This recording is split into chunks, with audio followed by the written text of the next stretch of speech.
Good afternoon. A 12-year-old Hobbs boy is a fighter. He is battling leukemia, and he recently fought back against a dog that could have killed him. News 13's Gabrielle Burkhart reports. 12-year-old Christian Daniels was riding his skateboard last Monday and was only a block away from home when he heard a dog barking. Looked back, nothing was there.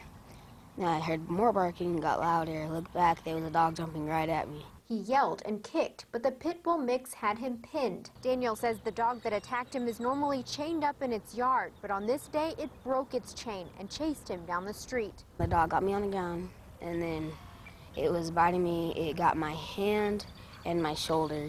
Imprints on his arm from the dog's teeth are starting to heal. For 6 days, his injuries prevented him from using his left hand, but it was all the blood that really had him scared. If I bleed too much, I'll bleed to death.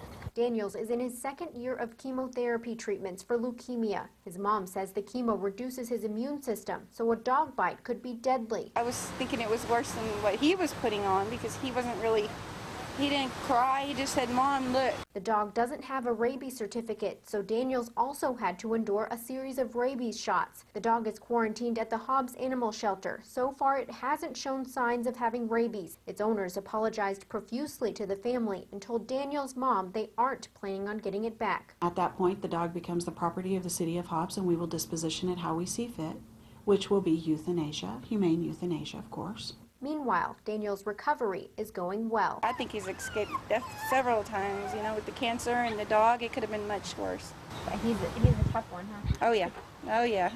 I've never seen a kid so tough. Tough enough to keep battling and keep riding. In Hobbs, Gabrielle Burkhart, KRQE News 13. Now, if the dog's owners do decide they do want it back, they will have to petition the court. If the judge approves, the owners would have to comply with a long list of restrictions, such as having it inside a fenced area that has a locking gate.